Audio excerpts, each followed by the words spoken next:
Hi again, I hope you are doing great and the last video helped you in the revision of Income Tax Act 1961. Now this is the second part of Income Tax Act 1961. So without wasting any time, let's get started.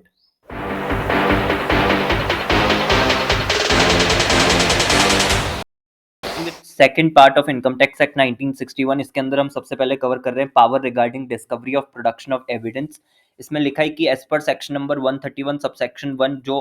Assessing officer है, deputy commissioner appeal है, joint commissioner, commissioner appeal, principal chief commissioner, principal commissioner, commissioner और जो dispute resolution panel है उनके पास में same powers होगी as of civil court. क्या पावर्स होंगी सिविल कोर्ट की? उनके पास में डिस्कवरी एंड इंस्पेक्शन की power, then enforcing the attendance of any person and examining him on oath, और एनी पर्सन में जो भी ऑफिसर होता है फॉर बैंकिंग कंपनी वो भी आ जाएगा। उसके बाद compelling the production of books of accounts and other documents and issuing commissions. तो ये चारों पावर्स जो सिविल कोर्ट की है वो इनके पास भी होने वाली है। उसके बाद 131 सबसेक्शन 1 कैपिटल ए के अंदर बोला है कि अगर principal director general, principal director, director, joint director या फिर उसके अलावा जो असिस्टेंट डायरेक्टर है, डेप्यूटी डायरेक्टर है या कोई भी ऑथराइज्ड ऑफिसर है under section 132 subsection 1 before he takes action under clause 1 to clause 5, जो हम आगे देखेंगे क्लॉज 1 टू क्लॉज 5, अगर उनके पास रीजन टू सस्पेक्ट है कि कोई भी इनकम जो उसको कंसील करा गया या लाइकली टू बी कंसील्ड है बाय एनी पर्सन और class of person within his jurisdiction for the purpose of making any inquiry या इन्वेस्टिगेशन रिलेटिंग देयर टू, वो कॉम्पिटेंट होंगे टू एक्सरसाइज पावर्स जो उन पे कन्फर करी गई है, नॉट विथ स्टैंडिंग की कोई भी proceedings with respect to such person और क्लास ऑफ पर्सन पेंडिंग है बिफोर हिम और any other income tax authority. तो अगर ऑलरेडी कोई प्रोसीडिंग चल रही है उसके बाद भी वो वाली पावर्स एक्सरसाइज कर सकते हैं, किसी और अथॉरिटी के सामने अगर प्रोसीडिंग चल रही है तो भी वो पावर्स वगैरह जो है वो एक्सरसाइज कर सकते हैं। उसके बाद में 131 सबसेक्शन 2 के अंदर बोला है कि for the purpose of inquiry or investigation in respect of any person और क्लास ऑफ पर्सन जो किस अग्रीमेंट से रिलेटेड हो, जो सेक्शन 90 या 90 ए में रेफर करेगा, यानी double taxation avoidance agreement DTAA, it shall be competent for any income tax authority not below the rank of assistant commissioner of income tax to exercise ITA की powers यानी income tax authority की powers, notwithstanding no proceedings with respect to such person or class of person are pending before it or any other income tax authority। इसके बाद 131 subsection 3 में लिखा है कि जो भी अथॉरिटीज रेफर करी गई हैं under subsection 1 capital A subsection 2 में impound and retain in its custody for period it thinks fit कोई भी बुक्स ऑफ अकाउंट्स या other documents produced before it in any proceeding. इसमें एक प्रोवाइजो दिया है, प्रोवाइजो टू सेक्शन 131 सबसेक्शन 3, जिसमें लिखा है कि जो भी असेसिंग ऑफिसर है या असिस्टेंट डायरेक्टर है या डेप्यूटी डायरेक्टर है, they shall not impound any books of account or other document without recording his reasons for so doing। तो अगर impound करना है तो reasons record करने हैं। और दूसरा, रिटेन करके नहीं रखना है अपनी कस्टडी में कोई भी बुक्स या document for a period exceeding 15 days excluding holidays without obtaining the approval of principal chief commissioner और प्रिंसिपल डायरेक्टर जनरल और डायरेक्टर जनरल और प्रिंसिपल कमिश्नर और प्रिंसिपल डायरेक्टर और डायरेक्टर। तो ये जो है ये पूरा आपको ध्यान में रखना है power regarding discovery and production of evidence वाला जो टॉपिक है उसके बाद में दिया हुआ है सर्च एंड सीजर। इसमें बोला है कि सर्च और सीजर जो है वो हो सकता है अगर मेंशन्ड अथॉरिटीज के पास में रीजन टू बिलीव है दैट एनी पर्सन जिसको सम्मन या नोटिस इशू करे गए थे टू प्रोड्यूस और cause to produce any books of accounts या अदर डॉक्यूमेंट्स,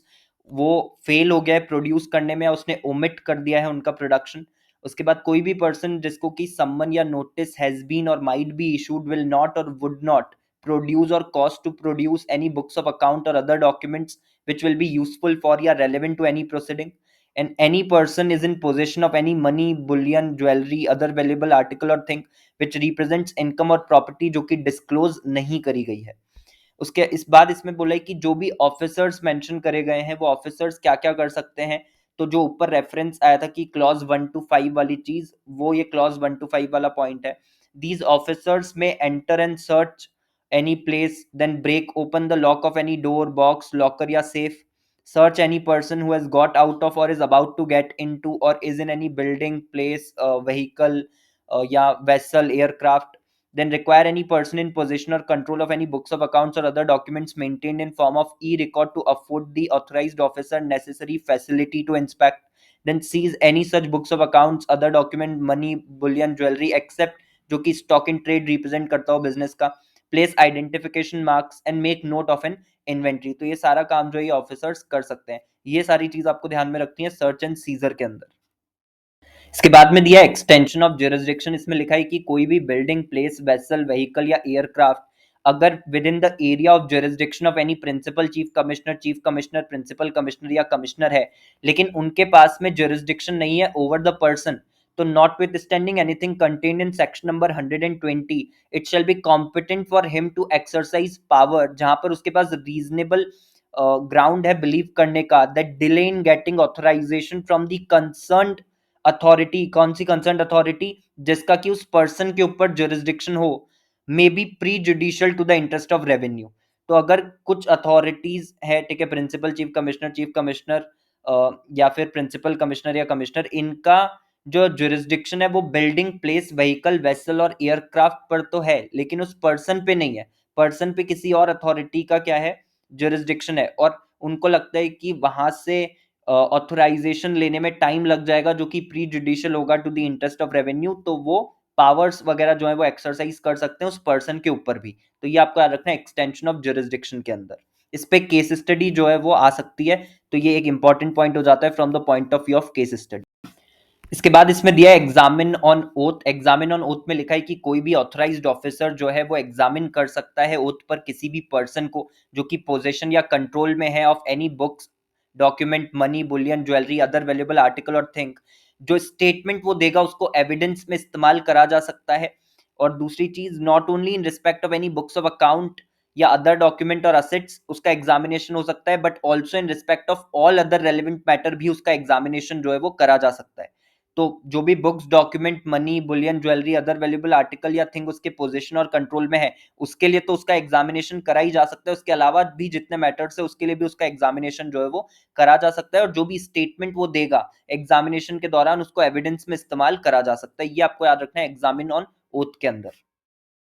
इसके बाद इसमें दिया है प्रिजम्पशन अबाउट बुक्स। इसमें बोला है where any books of account, other document, money, bullion, jewellery, other valuable article और thing found in possession or control of any person in course of search, it may be presumed it belongs to such person. उसके contents जो है वो true है। Signature or hand writing purported to be of any particular person, तो वो उसी person की है। और अगर स्टाम्प्ड, एग्जीक्यूट या अटेस्ट करने की जरूरत है डॉक्यूमेंट को, तो वो उसी पर्सन ने करा है by whom it is to be done. तो ये प्रिजम्पशन अबाउट बुक्स के अंदर। इसके बाद इसमें दिया है पीरियड ऑफ सच रिटेंशन। इसमें बोला है बुक्स या अदर डॉक्यूमेंट जो सीज करे गए अंडर सबसेक्शन 1 या 1A उसको रिटेन करके नहीं रख सकते हैं for a period more than 30 days from the date of order of assessment under section 153 capital A और 158 capital B C clause C unless reasons for retaining the same are recorded by him in writing and approval of principal, chief commissioner, principal commissioner, principal director general, principal director या director is obtained। और ये जो लोग हैं ये authorise नहीं करेंगे retention for a period more than 30 days after all the proceedings or years for which books are relevant are completed. तो जो भी ऑथराइजेशन है वो नहीं करा जाएगा रिटेंशन के लिए 30 दिन से ज्यादा का टाइम जो है वो नहीं ऑथराइज करा जाएगा जब सारी प्रोसीडिंग्स या ईयर्स जिससे बुक्स वगैरह रेलेवेंट है वो कंप्लीट हो चुके हैं। तो उसके बाद में आप रिटेन करके अपने पास नहीं रख सकते हो 30 दिन से ज्यादा के लिए। उसका अप्रूवल जो भी कंसर्न अथॉरिटीज है वो नहीं देंगी। तो ये आपको याद रखना है पीरियड ऑफ सच रिटेंशन के अंदर। इसके बाद इसमें दिया है right to have copies of document. इसमें बोला है जिस पर्सन की कस्टडी से बुक्स ऑफ अकाउंट या डॉक्यूमेंट वगैरह सीज करे गए थे उसके पास में राइट होगा कि वो कॉपीज वगैरह जो है वो ले सकता है उनकी। उसके बाद उसमें दिया है handling over to officer having jurisdiction. इसमें ये हो रहा है कि जो भी ऐसा ऑफिसर है जिसके पास पर्सन के ऊपर जुरिस्डिक्शन है, तो जिस भी ऑफिसर ने मनी, बुलियन, ज्वेलरी या अदर वैल्यूएबल आर्टिकल या थिंग्स सीज करी है, वो उस दूसरे ऑफिसर को जिसके पास में पर्सन के ऊपर जुरिस्डिक्शन है वो सारी चीज जो है वो क्या कर देगा? हैंड ओवर कर देगा within a period of 60 days from the date on which last authorisation for search was executed. तो जिस ऑफिसर ने जो भी money, bullion, jewellery, other valuable article और थिंग या बुक्स या अदर डॉक्यूमेंट सीज करें, अगर उस ऑफिसर के पास में कंसर्न पर्सन के ऊपर जुरिस्डिक्शन नहीं है, तो उसको ये सब कुछ उस ऑफिसर को हैंड ओवर करना है जिसके पास में कंसर्न पर्सन के ओवर क्या हो? जुरिस्डिक्शन को, और कितने टाइम में करना है, 60 डेज के अंदर अंदर from the date on which last authorisation for search was executed. ये आपको याद रखना है handling over to officer having jurisdiction के अंदर। इसके बाद इसमें दिया है सर्वे वाला टॉपिक। सर्वे के अंदर सबसे पहले दिया है power of survey. Power of सर्वे में